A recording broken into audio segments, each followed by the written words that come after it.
Welcome back, everybody. So I hope that that video on acceleration helped clarify a little bit what acceleration is. Let me draw one more diagram on the board just to make sure. Can you see this? I would draw right here. Okay, so acceleration is the time it takes to travel a distance. In other words, if I'm starting here, the time it takes this pen to move to there, that's the acceleration of my pen, this space right here. Acceleration is the change from this place to that place. Does that make sense to everyone? I hope it does. All right, we are going to watch now, or we are going to do now some experiments. So Capri, my lovely, lovely teaching assistant, could you lower the camera so that everyone can see this table in front of me? Can you also see me? Kind of. Here we go. Now you can see me as well. All right, so I have a ruler, and I have borrowed from my lovely nephew some race cars, a blue one and an orange one. Now these race cars, that's my ruler, currently have, those two, currently have the same or very, very similar mass, right? So if force equals mass times acceleration, they have the same mass, we could guess that the same force will make them accelerate at what? Now, if you said the same speed, you were correct. We can expect the things with two equal masses using the same force to go the same distance. Now, if we were doing a proper experiment in a proper laboratory, we would have ways to weigh the measure, to measure the force I use, to make sure it's the exact same force each time. We are kind of guesstimating together just to make sure that this, or to see how we can do it live and that it works, okay? Pay special attention, please, because this, what I'm doing now, is also your homework. At the end of today's lesson, you will have some time. We're not actually going to take up the full 2 hours today. You will have some time, and I've written up a worksheet to help you know exactly how to do it. You'll have time to do an experiment like this in your own home.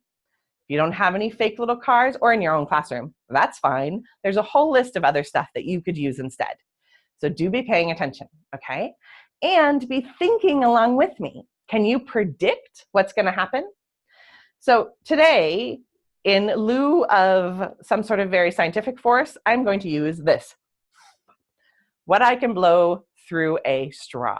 So we're going to look at how far and fast these two cars travel using my straw. Ooh, and I'm going to ask our lovely Miss Capri to get out her phone to use the stopwatch function. So when you do this at home, you're going to need some sort of friend with you who can help time the time it takes, the time of the length of the movement. So when I start blowing, Capri's going to push the start, and when the cars stop, she's going to push the stop. So we can measure both the time and the distance that these cars travel. Capri, are you ready? Yes. Yes. Okay. So I'm going to get up from my kneeling position. I've got both cars equidistant at 0. And I'm going to blow them one at a time first, because I can't blow both at the same time. I'm going to blow them one at a time, and we're going to see if it's about the same time and the same distance, since they have about the same mass. Everybody ready? Here we go. Yellow car first. Maybe you say go. I will blow when you say go. Go. All right. That was yellow car. We're going to leave it where it is.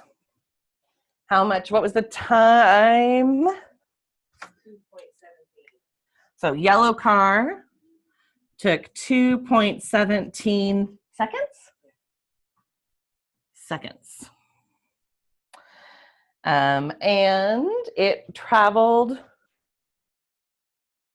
it traveled an approximate distance of, let's call this 30, 40 centimeters.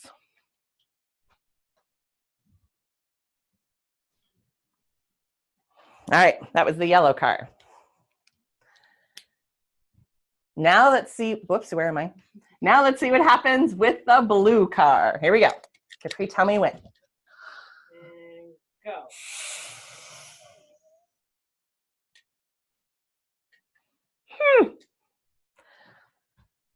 How do I see? There we go.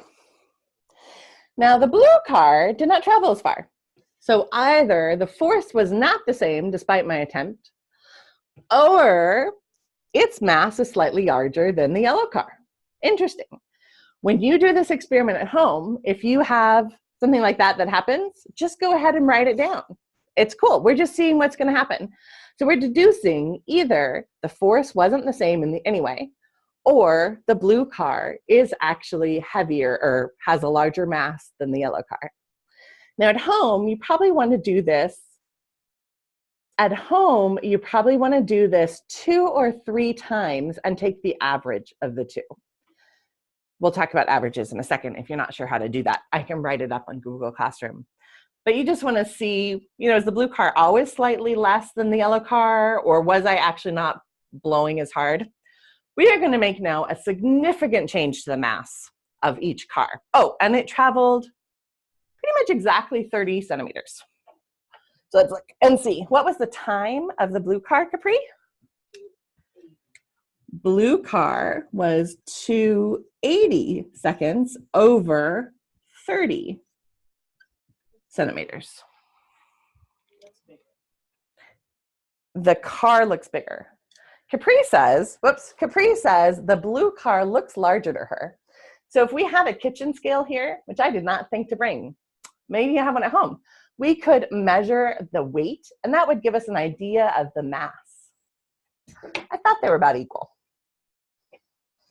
All right, but now we're going to significantly change the mass by adding a whole nother car, very fancy one, to one of these guys.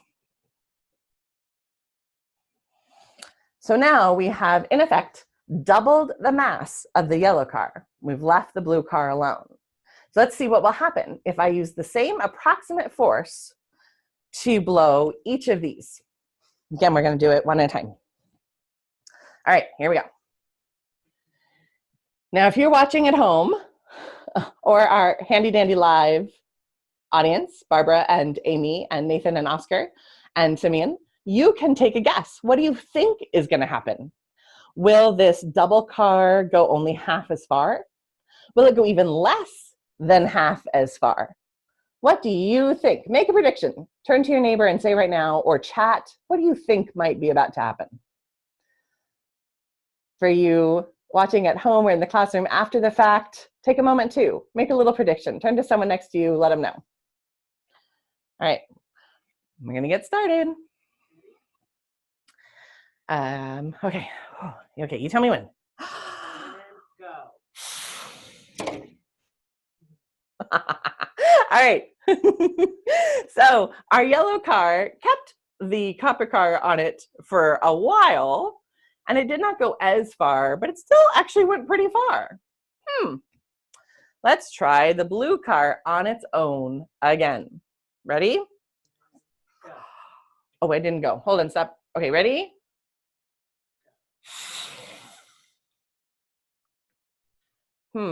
I think I blew higher. Because I made it not just change its speed, but change its direction, which would happen if I actually caught the spoiler. Can you tell that it has a spoiler? You can't really tell. Hold it. Can you see? It has a spoiler on there. If I caught the spoiler with my wind. All right. Experiments, aren't they awesome? You can do this. You can do this at home. In fact, you have to do this at home. I would like you very much, please, to do this at home. Find 2 objects.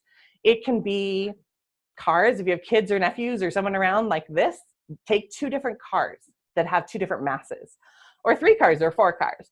Or if you don't have little cars sitting around, take 2 different balls with different masses. Or I don't know, I have a list of things in that homework assignment.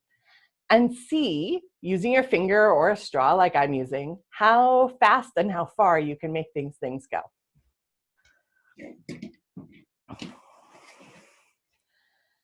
Okay, can we?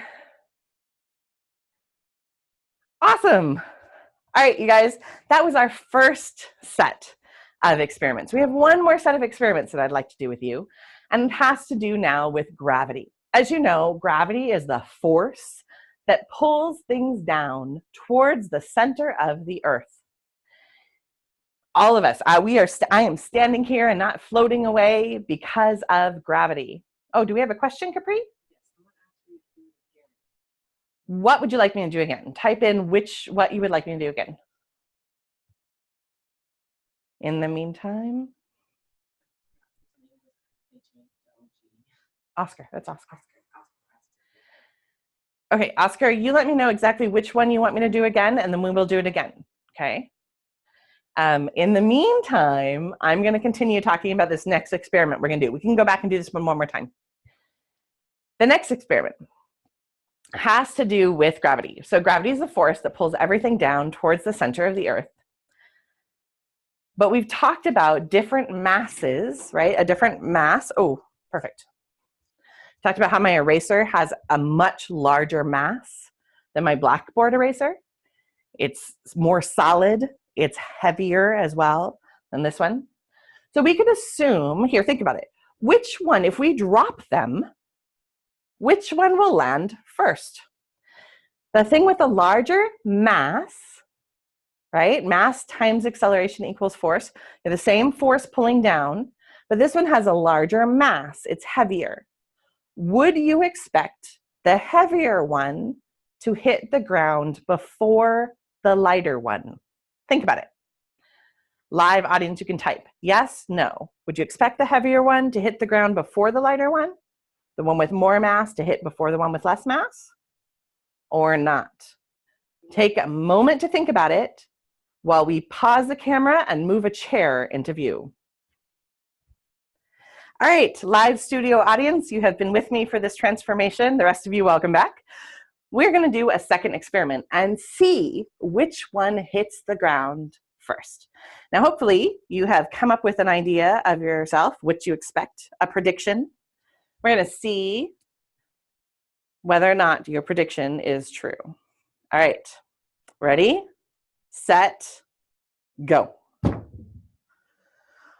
Oh, my cord got in the way, didn't it? Which one hit the ground first, everybody? What do you think? What do you think? Or was it actually at the same time? Did they fall at the same rate? We'll do it one more time.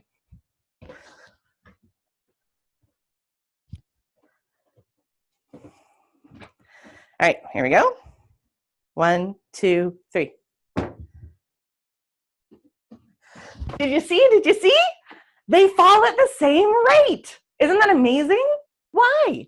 Why does the heavy one, the one with more mass, fall at the same rate as the lighter one with less mass? Well, that has to do with acceleration and gravity. We are going to watch another video that's going to explain why that's the case. Aren't you just dying to know? I am. All right, so we're going to watch another video. This one's really cool. It has pictures of rockets and all sorts of cool stuff happening. But in one picture, it explains exactly why this just happened. And we'll talk about it a little bit more after that video. So I'm going to screen share with you. This video will end after you've watched the video I'm talking about, that you're going to see where it is in just a second. After you've watched that one, come back and watch the rest of this fabulous Newton's second law video here. Actually, this will be the last segment, and then there's a worksheet for you to do at home while you experiment by yourself or with a friend in the classroom or at home. All right, so I'm going to screen share.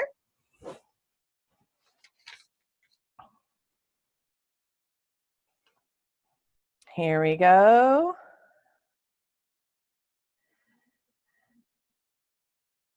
You are now seeing my Google Classroom, and down here, Newton's second law, cool space demos. This is the video that you're going to watch next. So everybody, Get ready. Live studio audience, I'm going to be right with you. We're going to watch it together. The rest of you, I'll see you in just about 5 minutes after you've watched this video.